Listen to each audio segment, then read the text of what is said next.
Mes parents ont essayé de me faire du chantage pour que je garde gratuitement l'enfant de ma sœur. Quand j'ai refusé, ils ont menacé de tripler mon loyer, alors j'ai déménagé, et maintenant, ils se démènent pour couvrir l'hypothèque de leurs biens locatifs. Voici comment ça s'est passé. Je m'appelle Jake, j'ai 28 ans, et je vis depuis 4 ans dans un appartement que possèdent mes parents. C'est un 2 pièces correct, dans un bon quartier. Rien d'extraordinaire, mais c'est un bon logement. Ils l'avaient acheté comme investissement locatif en 2015. Et quand j'ai obtenu mon diplôme et décroché mon premier vrai travail, ils m'ont proposé de me le louer à un prix réduit. L'accord était simple, 800 € par mois, plus les charges. Le prix du marché pour cet endroit était facilement de 1800 €. Donc, ça semblait être un excellent arrangement. J'économisais de l'argent, pendant qu'ils percevaient un loyer fiable de la part de quelqu'un qui n'allait pas saccager l'endroit ou sauter des paiements. Mes parents, Richard et Patricia, ne sont pas de mauvaises personnes. Ou du moins, ils ne l'étaient pas jusqu'à ce que ma sœur cadette, Bélé, ait son premier enfant. Ils ont toujours eu cette dynamique étrange où Bélé ne pouvait rien faire de mal, tandis que moi, je devais simplement gérer mes affaires et ne pas causer de problèmes. En grandissant, Bélé s'en sortait avec tout. Elle ratait un cours? Ce n'était pas sa faute, le professeur était injuste. Elle démolissait la voiture de maman? L'autre conducteur n'aurait pas dû être dans cette voie. Elle se faisait surprendre à faire le mur? Eh bien, elle n'était qu'une adolescente qui explorait son indépendance. Pendant ce temps, j'ai été privé de sortie pendant 2 semaines quand je suis rentré 15 minutes après le couvre-feu, parce que je m'étais arrêté pour aider quelqu'un avec un pneu crevé. Le 2 poids, 2 mesures était si flagrant, que c'est devenu une blague récurrente avec mes amis.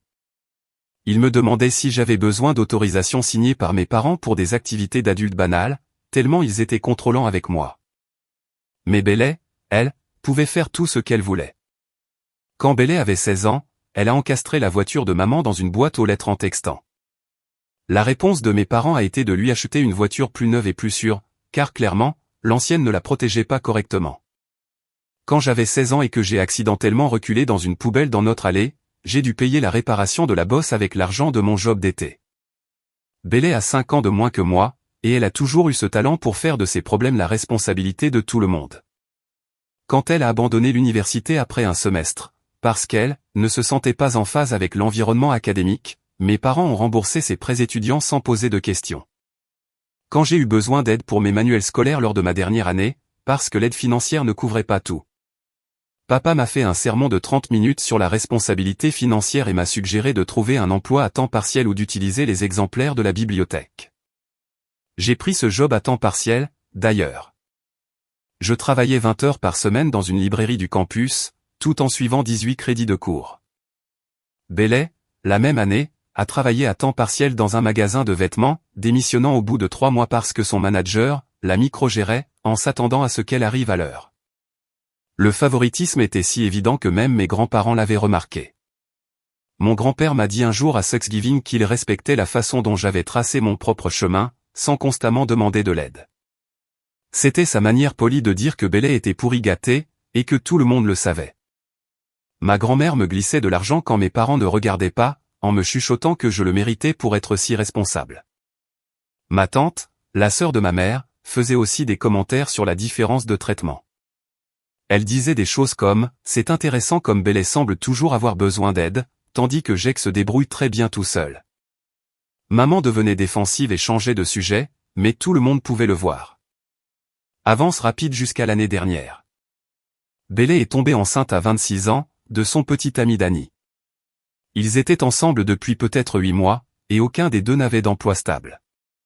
Danny travaillait dans la construction quand il en avait envie, et Bélé passait d'un poste de vente à l'autre, démissionnant généralement après quelques mois parce que le manager était toxique, que les horaires ne convenaient pas à son emploi du temps. Ou que ses collègues créaient des histoires. J'avais rencontré Danny quelques fois lors de réunions de famille. Un gars assez sympa, mais pas exactement ambitieux. Il parlait beaucoup de lancer sa propre entreprise de construction un jour, mais ne semblait jamais prendre de mesures concrètes pour y parvenir. La plupart du temps, il se plaignait simplement de son patron actuel et du fait qu'il n'était pas apprécié à sa juste valeur. Quand Bélé a annoncé sa grossesse lors d'un dîner de famille, mes parents sont passés en mode grands-parents à fond. Maman a pleuré des larmes de joie et a immédiatement commencé à planifier une baby shower. Papa parlait de l'excitation de devenir grand-père et a commencé à regarder des meubles pour bébé en ligne le soir même.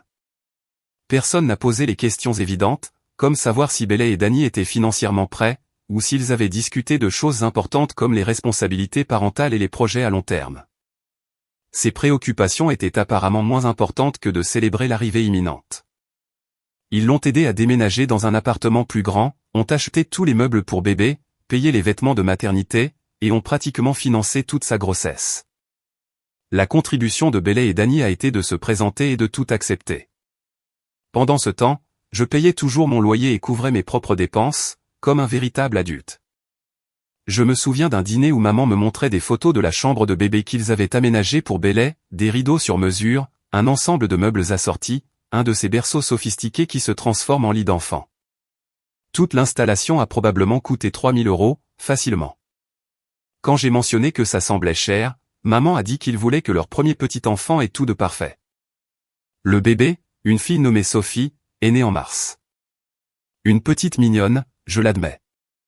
Elle avait les yeux de Bélé et ce tout petit nez qui faisait fondre tout le monde. Mais dès le premier jour, Bélé a agi comme si la parentalité était un inconvénient temporaire, que tout le monde devait l'aider à gérer. Elle appelait maman à 2 heures du matin parce que Sophie n'arrêtait pas de pleurer, s'attendant à ce qu'elle vienne régler le problème. Peu importait que maman travaille le matin, ou que Bélé soit la véritable parente qui devait trouver des solutions. Elle déposait le bébé chez mes parents pour juste 1 heure et revenait 5 heures plus tard, toujours avec une excuse à propos du trafic, d'une rencontre avec une amie, ou d'un imprévu qui avait mystérieusement pris beaucoup plus de temps que prévu. Elle traitait le babysitting gratuit comme un service par abonnement qu'elle aurait payé. Mes parents étaient de garde 24h24 et 7h7, et ils l'acceptaient sans se plaindre. En fait, ils semblaient apprécier d'être si indispensables, ce que je trouvais bizarre. Ils annulaient leurs propres projets pour répondre aux demandes de dernière minute de Bélé, sans jamais suggérer une seule fois qu'elle devait planifier à l'avance ou organiser une véritable garde d'enfants. Je me suis tenu à l'écart de toute cette situation. Je venais pour les fêtes, je voyais le bébé de temps en temps, mais je n'allais pas me laisser aspirer par le chaos de Bélé. J'avais ma propre vie, un bon travail de coordinateur de projet pour une entreprise de construction commerciale, un groupe d'amis solides, et assez de temps libre pour vraiment profiter de ma vingtaine. Mon travail était exigeant mais gratifiant.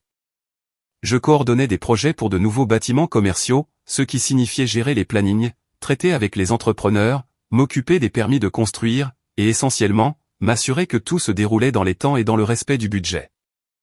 Cela exigeait une communication constante, une attention aux détails, et la capacité d'éteindre rapidement les incendies lorsque des problèmes survenaient.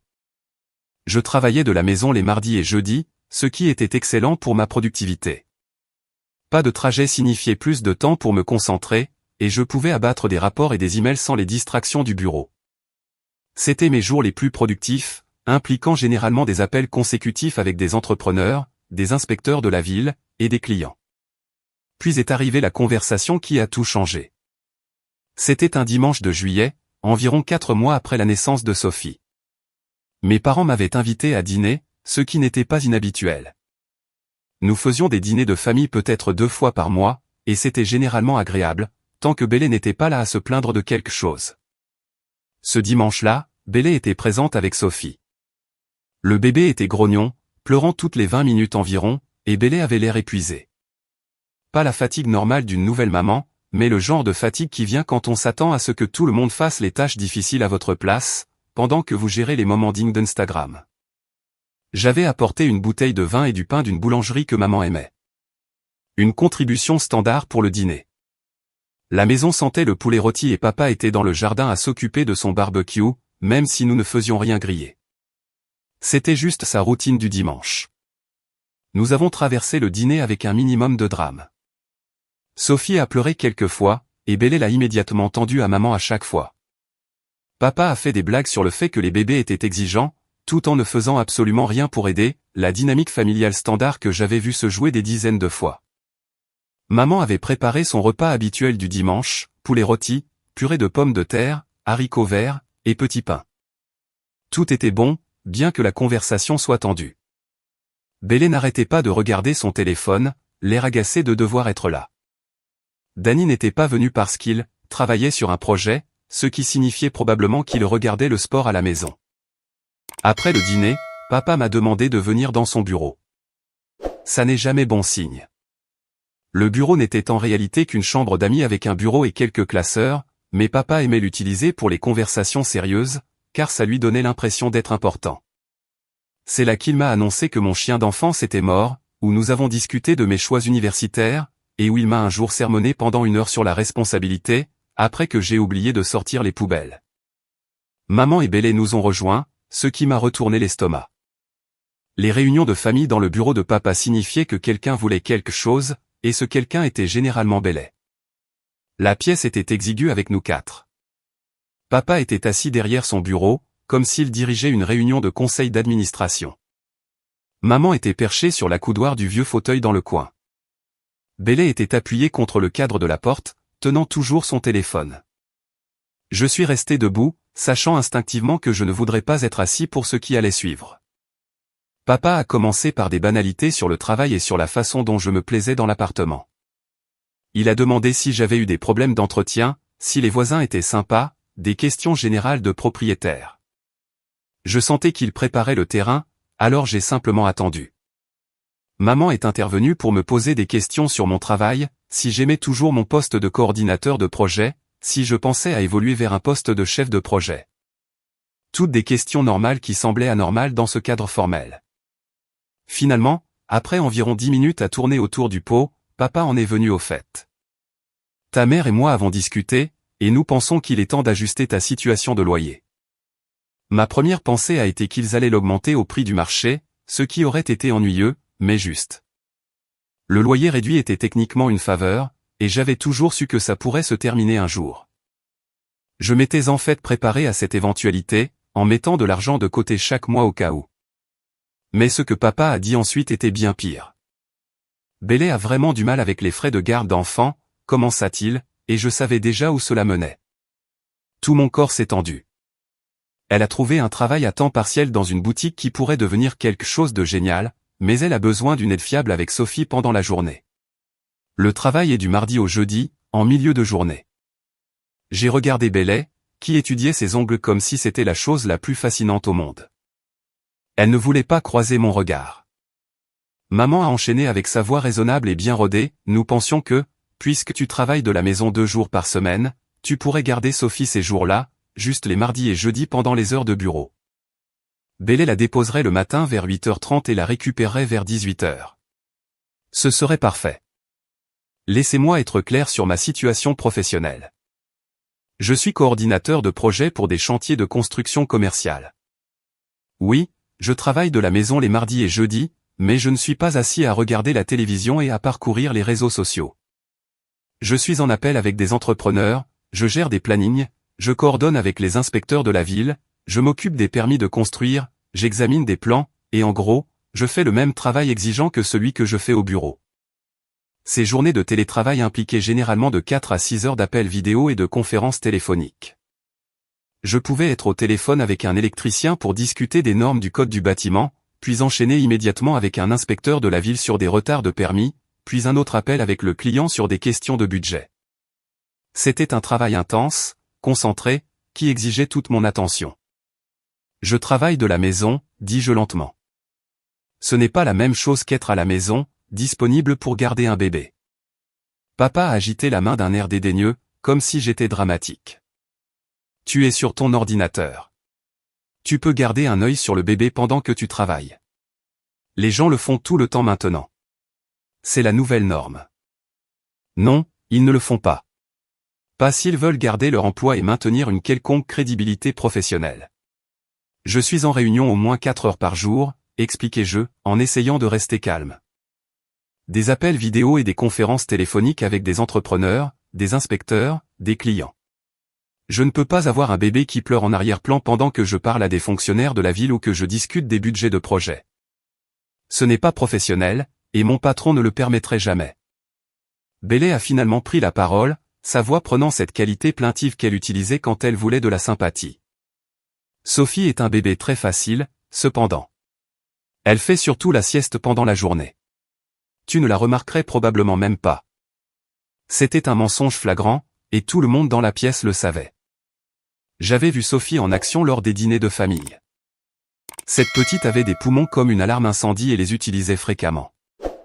Elle pouvait pleurer pendant 20 minutes d'affilée pour un rien, et Bélé se contentait de la passer à la personne la plus proche au lieu de la calmer vraiment. Pas plus tard que la semaine dernière, au dîner du dimanche, Sophie avait pleuré pendant tout le repas. Bélé avait fait les 100 pas avec elle, la berçant et la chuchotant, pendant que le reste d'entre nous essayait de parler par-dessus le bruit. Maman l'avait prise un moment. Même papa l'avait tenue brièvement avant de la rendre quand elle a régurgité sur sa chemise. « Je suis désolé, mais non, dis-je fermement, en les regardant chacun leur tour. Je ne peux pas garder Sophie pendant que je travaille. Ce n'est pas possible avec mes responsabilités professionnelles. » La pièce devint silencieuse. Mes parents échangèrent un de ces regards que les couples mariés ont perfectionnés au fil des décennies. Le genre de regard qui communique des conversations entières sans un mot. Je pouvais presque les voir se mettre d'accord en silence pour passer à la phase suivante de leur plan, quel qu'il soit, qu'ils avaient répété. Papa s'éclaircit la gorge de cette manière officielle qu'il adoptait quand il était sur le point d'imposer sa loi.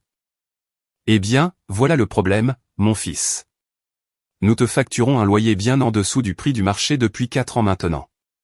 C'était notre cadeau pour t'aider à t'établir après l'université, pour te donner une base sur laquelle construire. » Je n'aimais pas la tournure que cela prenait, mes poings se serrèrent le long de mon corps.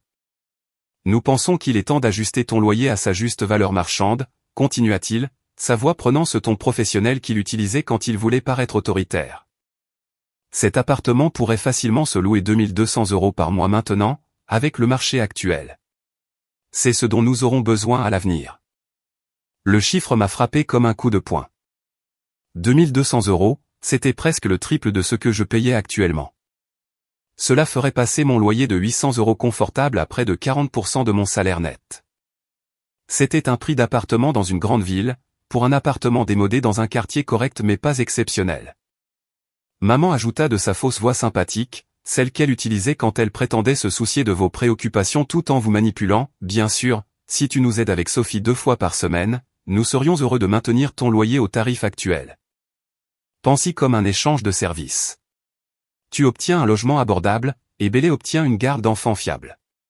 Tout le monde profite de cet arrangement. Le voilà. L'ultimatum, enveloppé dans l'obligation familiale et la manipulation financière, le tout ficelé avec un ruban, tout le monde y gagne. Je les ai regardés attentivement, un par un.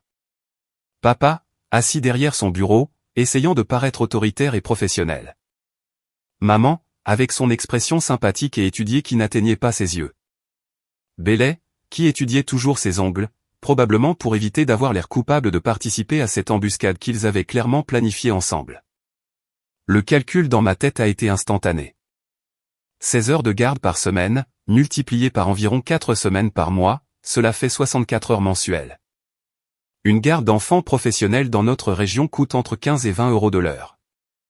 Donc, il me demandait de fournir un service d'une valeur de 960 à 1280 € par mois, tout en prétendant que je faisais une bonne affaire en économisant 1400 € de loyer. Sauf que je bénéficiais déjà de cette réduction de loyer. Il menaçait de me retirer un avantage existant, à moins que je n'accepte de travailler pour eux. Ce n'est pas un échange. C'est de l'extorsion. Laissez-moi voir si j'ai bien compris, dis-je lentement, m'assurant de comprendre chaque partie de leur plan. Vous voulez que je fournisse 16 heures de garde d'enfants gratuites par semaine, ou vous triplerez mon loyer de 8 cents à 2200 €. Nous ne demandons pas de garde gratuite, protesta Bélé, levant enfin les yeux de son téléphone. Nous t'offrons une réduction sur le loyer en échange d'un service à la famille. C'est juste. Que j'obtiens déjà. Vous menacez de me retirer ma réduction actuelle, à moins que je n'accepte de travailler pour vous. Papa secoua la tête, son expression se durcissant. Ce n'est pas comme ça que nous voyons la situation. Nous nous ajustons simplement aux tarifs actuels du marché, et nous proposons un arrangement alternatif qui profite à tout le monde. C'est une décision commerciale. Profite à tout le monde, sauf à moi, fis-je remarquer. Je risquerais mon véritable emploi rémunéré en essayant de garder un bébé pendant mes heures de travail. Tu es dramatique, dit Bélé en roulant des yeux. Ce n'est pas si grave. Beaucoup de gens travaillent de la maison avec des enfants. Oh, Beaucoup de gens qui ont choisi d'avoir des enfants et qui ont organisé leur carrière en conséquence. Je n'ai pas choisi ça, et ma carrière n'est pas conçue pour ça. Maman se pencha en avant, sa voix prenant ce ton suppliant. Jake, chérie, tu économiserais 1400 € par mois. C'est une somme importante. Pense à ce que tu pourrais faire avec ces économies, non? Et en échange, je fournirais une garde d'enfants qui coûterait normalement quoi? 15 € de l'heure au minimum? Donc, 16 heures par semaine à 15 €, ça fait 240 € par semaine, soit environ 960 € par mois. De plus, je mettrais mon véritable emploi en péril en essayant de surveiller un bébé pendant les heures de travail, alors que je dois être professionnel et concentré. Le calcul n'était même pas proche d'être équitable, et il le savait. Le silence qui suivit mon calcul était révélateur. Bélé intervint, la voix montant, tu en fais toute une histoire. Sophie, c'est la famille. La famille s'entraide. C'est ce que les gens font. La famille ne menace pas de tripler le loyer de quelqu'un pour le forcer à travailler gratuitement, rétorquai-je. Du travail gratuit. La voix de Bélé monta d'une octave, prenant ce ton indigné qu'elle utilisait quand on la mettait au pied du mur. Je t'offre la possibilité de faire partie de la vie de ta nièce, de créer un lien avec elle. C'est un cadeau, pas du travail. En la laissant dans mon appartement 2 fois par semaine pendant que j'essaie de travailler. Ce n'est pas un moment de complicité, Bélé. C'est toi qui as besoin d'une babysitter gratuite et qui manipule la situation pour en obtenir une. Papa se leva, essayant de reprendre le contrôle de la conversation. Mon fils, je pense que tu n'es pas raisonnable. C'est une bonne opportunité pour tout le monde. Bélé obtient l'aide dont elle a désespérément besoin, tu conserves un loyer abordable dans un super quartier, et Sophie passe du temps de qualité avec son oncle. C'est gagnant-gagnant. Et qu'en est-il de ce dont j'ai besoin?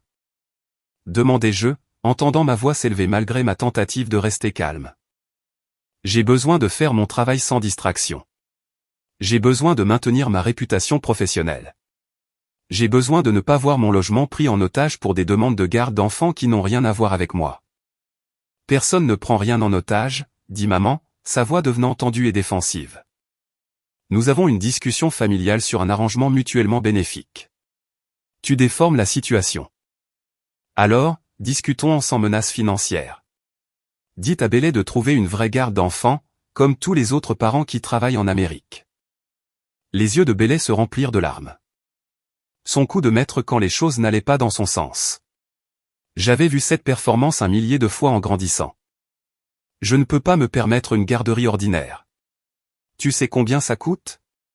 J'essaie de retourner au travail, d'être responsable et de contribuer. Et mon propre frère ne veut même pas m'aider quand j'en ai le plus besoin. Vous pourriez vous le permettre si toi et Danny travailliez tous les deux à temps plein, au lieu de traiter l'emploi comme une option. Danny cherche du travail, protesta-t-elle. Danny cherche du travail depuis avant la naissance de Sophie. Pendant ce temps, vous vous attendez à ce que je subventionne votre situation de garde d'enfants, en sacrifiant mon temps de télétravail et en payant un loyer au prix du marché si je refuse. Tu es égoïste, dit Bélé sèchement, laissant tomber les larmes aussi vite qu'elle les avait convoquées. Je suis réaliste. J'ai une carrière pour laquelle j'ai travaillé dur. Je ne peux pas la mettre en péril parce que toi et Danny refusez de planifier à l'avance ou de prendre la responsabilité de votre propre situation. Papa se leva, signalant que la conversation était terminée dans son esprit. Nous te donnons une semaine pour y réfléchir et considérer ce qui est vraiment important. Mais comprends bien qu'à partir du 1er août, ton loyer sera de 2200 € par mois, à moins que tu n'acceptes d'aider ta sœur. C'est comme ça. Je me levai aussi, le regardant droit dans les yeux. Ne vous donnez pas la peine de me donner une semaine. Ma réponse est non. Envoyez-moi les papiers du bail pour le nouveau tarif, et je trouverai une solution pour mon logement. Maman semblait véritablement choquée, comme si elle ne pouvait pas croire que je refusais vraiment. Tu préférerais payer le triple du loyer plutôt que d'aider avec ta nièce 2 fois par semaine? Je préfère maintenir mes limites professionnelles et ne pas être financièrement manipulé par ma propre famille. Oui. C'est ça, la famille, dit Bélé à travers de nouvelles larmes. Elle s'entraide quand les temps sont durs. Tu as raison. La famille s'entraide. Elle ne l'extorque pas avec des menaces de loyer. Je suis sorti du bureau de papa, le cœur battant, j'ai attrapé mes clés sur le comptoir de la cuisine où je les avais laissées, et je me suis dirigé vers la porte. Derrière moi, j'entendais Bélé pleurer plus fort et maman dire quelque chose sur le fait que j'étais déraisonnable et ingrat. Le trajet du retour était surréaliste. Mes propres parents venaient de menacer de tripler mon loyer à moins que je ne devienne la nounou non rémunérée de Bélé. Le favoritisme que j'avais toléré toute ma vie venait de dégénérer en une véritable coercition financière. Ils n'essayaient même plus de le cacher. Cette nuit-là, je me suis assis dans mon salon, le salon que j'appelais ma maison depuis 4 ans, et j'ai commencé à faire des calculs. À 2200 € par mois, je ne pouvais pas me permettre l'appartement. Pas si je voulais maintenir une quelconque qualité de vie ou continuer à épargner pour mon avenir. Je paierais près de 40% de mon revenu net juste en loyer. Mais trouver un nouvel endroit signifierait des cautions, des frais de déménagement, et les tracas de la relocalisation. De plus, je perdrais le loyer inférieur au marché dont je profitais depuis 4 ans. Je m'étais habitué ici, j'avais construit une vie dans ce quartier. Plus j'y pensais, plus je devenais en colère. Ils avaient monté toute cette situation pour me piéger. Soit j'acceptais de devenir la garde d'enfants gratuite de Bélé et je gardais un loyer abordable, soit je refusais et me faisais chasser de l'appartement dans lequel je vivais, que j'entretenais et pour lequel je payais de manière fiable depuis des années. C'était de la manipulation, déguisée en obligation familiale. Et ils l'avaient clairement planifié ensemble. L'invitation à dîner, la mise en scène avec Bélé et Sophie présentes, la réunion de famille dans le bureau de papa, l'ultimatum, tout était coordonné pour maximiser la pression sur moi afin que j'accepte. J'ai envoyé un texto à mon meilleur ami, Kevin, urgence. Besoin de parler, vite. Kevin est arrivé 20 minutes plus tard avec des sandwichs de notre traiteur préféré et a écouté pendant que je lui expliquais toute la situation. Quand j'ai eu fini, il m'a juste regardé, la bouche légèrement ouverte. Mec, c'est vraiment tordu, non? Genre, vraiment tordu. Tes parents sont en gros des propriétaires qui menacent de te virer de chez toi, à moins que tu ne fournisses une garde d'enfants gratuite. Ce n'est pas de la famille, ça. C'est un racket de protection. 16 heures par semaine, en travaillant à plein temps, avec un bébé de 4 mois. C'est de la folie. Tu ne peux pas garder un bébé pendant que tu es en appel professionnel avec des inspecteurs de la ville et des entrepreneurs. Et si elle se met à hurler pendant une réunion client importante? Tu aurais l'air complètement non professionnel. Ils s'en fichent de ça.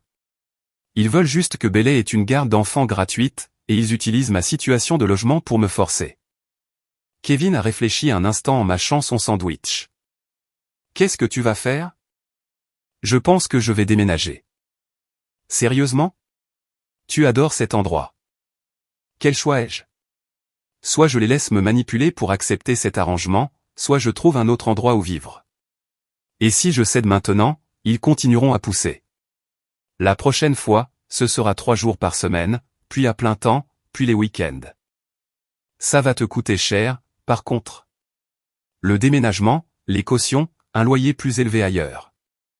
Moins que de perdre mon travail parce que je ne peux pas me concentrer pendant les réunions importantes, et certainement moins que de laisser ma famille penser qu'elle peut me contrôler avec des menaces de loyer chaque fois qu'elle veut quelque chose. Kevin hocha lentement la tête. Respect. Il faut un sacré courage pour renoncer à un loyer inférieur au marché. Ce n'est pas vraiment inférieur au marché, s'il vient avec des conditions cachées qui pourraient me coûter ma carrière. Au cours des 3 jours suivants, j'ai cherché un appartement comme si c'était mon travail à plein temps. J'ai épluché les annonces en ligne, programmé des visites pendant mes pauses déjeuner, et calculé exactement ce que je pouvais me permettre sans détruire mes économies ou ma qualité de vie. La plupart des endroits dans mon quartier actuel étaient chers, de 1600 à 1900 € pour une pièce qui n'était même pas aussi bien que mon logement actuel. Le marché était devenu fou ces dernières années. Mais j'ai trouvé un appartement décent à environ 20 minutes plus loin du travail pour 1400 € par mois.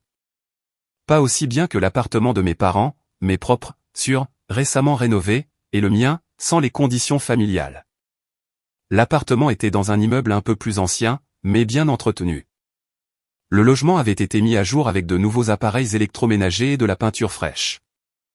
Il était plus petit, juste une chambre au lieu de mes 2 actuelles, mais honnêtement, je n'avais pas besoin de l'espace supplémentaire.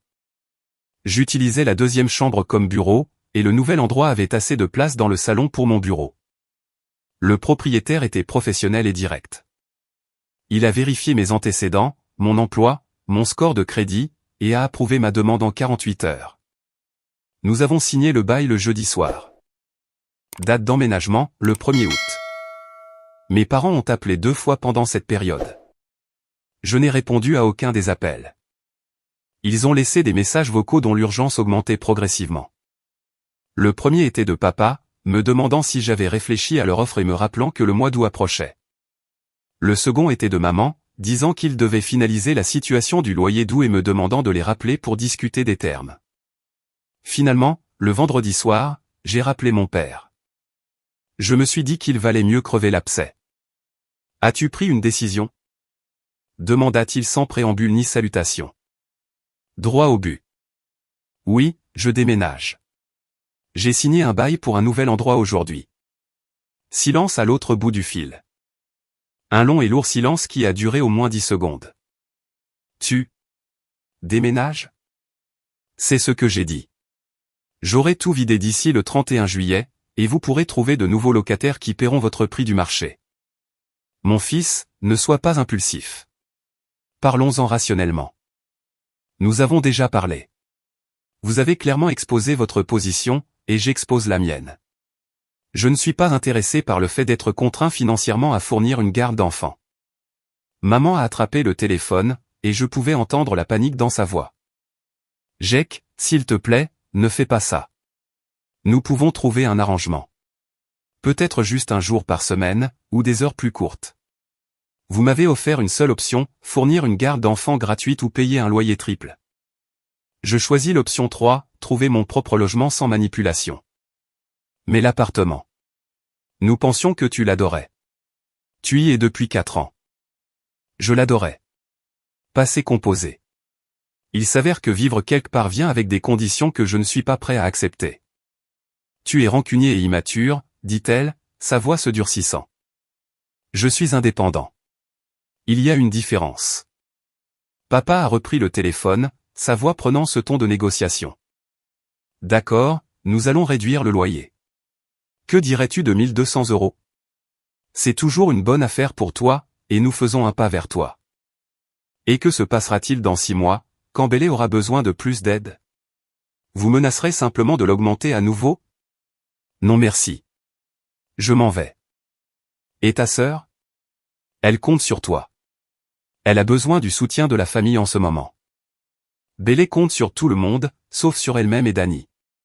Peut-être que perdre son option de garde d'enfant gratuite les motivera à vraiment planifier leurs finances et à agir comme des adultes. C'est froid, Jake. C'est vraiment froid. C'est la réalité, papa. Je dois y aller. J'ai des cartons à faire. J'ai raccroché avant qu'il ne puisse répondre et je me suis immédiatement senti plus léger. La décision était prise, et il n'y avait plus de retour en arrière possible. Les 2 semaines suivantes furent chaotiques mais déterminées. J'ai emballé 4 ans de biens accumulés, des livres, des vêtements, des ustensiles de cuisine, des meubles, tout ce bazar aléatoire qu'on accumule sans s'en rendre compte.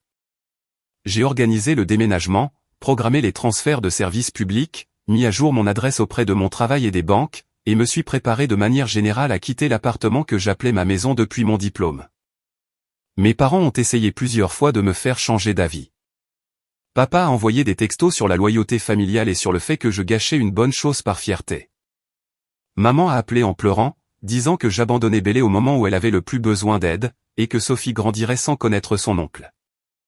Bélé elle-même a envoyé un long message sur mon égoïsme, sur le fait que je ne me souciais manifestement pas de la famille, et qu'elle se souviendrait toujours que j'avais choisi l'argent plutôt que de l'aider.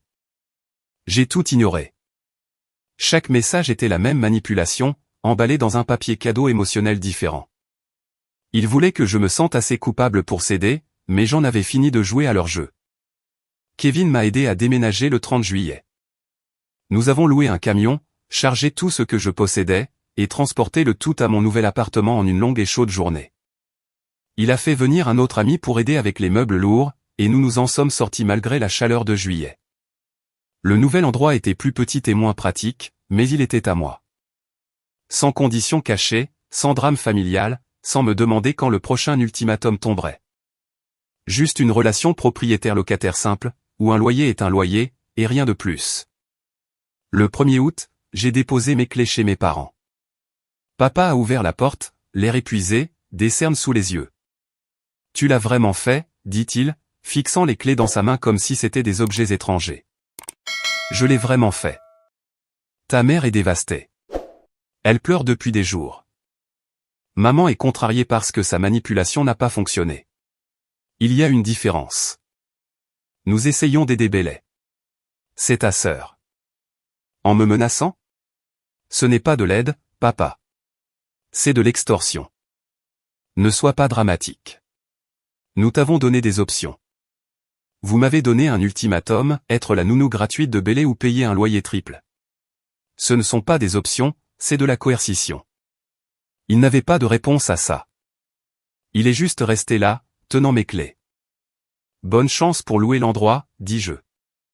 Je suis sûr que vous trouverez quelqu'un prêt à payer 2200 € pour cette cuisine démodée et ses sanitaires d'origine de 1995. Je suis parti avant qu'il ne puisse répondre, me sentant vraiment libre pour la première fois depuis des mois. Les retombées furent prévisibles et rapides. Mes parents ont cessé de me parler, au-delà de quelques textos occasionnels sur leur déception et sur le fait que j'avais changé. Bailey a publié des statuts vagues sur les réseaux sociaux, à propos de la trahison familiale et du fait de découvrir qui tient vraiment à vous quand vous en avez besoin. Une publication montrait une photo de Sophie avec une légende disant que certaines personnes choisissent l'argent plutôt que la famille. J'ai bloqué la plupart de leurs réseaux sociaux et je me suis concentré sur mon installation. Mais voici ce à quoi ils ne s'attendaient pas. L'appartement est resté vide pendant des mois. Août est passé, sans locataire. Il l'avait mis en location à 2200 €, comme il l'avait menacé. Mais personne ne voulait payer autant pour un 2 pièces démodé dans ce quartier. Le marché ne soutenait tout simplement pas leur prix gonflé. Septembre est arrivé et est reparti, toujours vide. J'ai appris par ma tante qu'il commençait à paniquer à propos des paiements de l'hypothèque, sans aucun revenu locatif. En octobre, ils ont baissé le prix à 1900 €. Toujours pas de preneur. Il s'est avéré que les gens cherchant dans cette gamme de prix s'attendaient à des finitions modernes et à des appareils électroménagers récents, pas à des équipements d'origine de 1995 et à des comptoirs en formica. Novembre est arrivé et ils étaient désespérés. Papa m'a appelé pour me demander si je connaissais quelqu'un qui cherchait une location. Sa voix était tendue, essayant de paraître décontracté, mais clairement stressé. Je lui ai dit que je demanderais autour de moi et je n'en ai jamais parlé à personne. Décembre est venu, et j'ai appris par ma tante qu'ils avaient de nouveau baissé le prix, à 1600 € maintenant, soit beaucoup moins que leur menace de prix du marché, et à peine le double de ce que je payais. Ils ont finalement trouvé des locataires en janvier, 8 mois complets après mon déménagement. Les nouveaux locataires étaient un jeune couple payant 1550 €, moins que les 1800 € de valeur marchande, sur laquelle ils avaient insisté, et presque le double de ce que je payais fidèlement depuis 4 ans. Mais voici le calcul qui leur a vraiment fait mal. Je payais 800 € par mois depuis 4 ans, sans interruption. Cela représente 38 400 € de loyer fiable et ponctuel, qui couvrait leur hypothèque et une partie des frais d'entretien. Je n'avais jamais été en retard. Jamais causé de problème. Jamais appelé à minuit pour des problèmes mineurs. En essayant de me soutirer 1400 € supplémentaires par la manipulation, ils avaient perdu 8 mois de loyer en totalité, soit environ 12 800 € de paiement d'hypothèque manqués qui sont sortis directement de leur propre poche. Puis, ils ont dû se contenter de 1550 € de la part d'étrangers, au lieu de 800 € de leur fils, qui prenait réellement soin de l'endroit et réparait lui-même les petits problèmes. La réalité était simple, ils avaient été avides, avaient essayé d'utiliser mon logement pour obtenir une garde d'enfants gratuite, et s'étaient tiré une balle dans le pied. Ma tante m'a rendu visite en février et m'a mis au courant de tout ce que j'avais manqué. Elle avait toujours été la personne raisonnable de la famille, celle qui voyait clair dans le favoritisme et n'avait pas peur de le reconnaître discrètement. Tes parents sont stressés, m'a-t-elle dit autour d'un café dans mon nouvel appartement. La situation de la location a été difficile pour eux financièrement. Ils ont créé cette situation eux-mêmes. Je sais. Je l'ai dit à ta mère, bien qu'elle n'ait pas voulu l'entendre. Elle a expliqué que Bailey avait finalement trouvé une garderie subventionnée grâce à un programme du comté. Après avoir postulé et été mise sur une liste d'attente. Bailey se plaignait constamment des horaires et de la qualité, disant que l'établissement n'était pas aussi bien que les garderies privées, et que le personnel n'était pas aussi attentif qu'elle le souhaitait. Dany avait finalement trouvé un emploi à temps plein dans un entrepôt après que les allocations de Bailey aient pris fin, et qu'elle ne pouvait plus se permettre d'être la seule à travailler à temps partiel. Il s'avère que la nécessité est un puissant moteur de motivation. Mes parents, pendant ce temps, étaient stressés par le bien locatif. Les nouveaux locataires étaient des gens bien, mais des locataires exigeants, qui appelaient pour chaque petit problème d'entretien et attendaient des réponses immédiates. Après des années où je m'occupais moi-même des petites réparations et n'appelais que pour les gros problèmes, ils avaient oublié ce que la gestion locative impliquait réellement. Ta mère a mentionné qu'elle serait prête à parler si tu appelais, dit ma tante avec précaution. Parler de quoi? De la façon dont ils ont essayé de me manipuler pour obtenir une garde d'enfants gratuite en menaçant de tripler mon loyer. Elle dit que ce n'était pas de la manipulation. Elle dit que c'était une solution familiale qui aurait aidé tout le monde. Comment appelleriez-vous le fait de menacer de tripler le loyer de quelqu'un, à moins qu'il n'accepte de travailler gratuitement? Ma tante soupira. Je ne les défends pas. Je te dis juste ce qu'elle a dit. Notez. Mais je ne suis pas intéressé à me réconcilier avec des gens qui pensent que les menaces financières sont une communication familiale acceptable. C'est juste. Je ne peux pas t'en vouloir. Je suis resté dans mon nouvel appartement tout le printemps.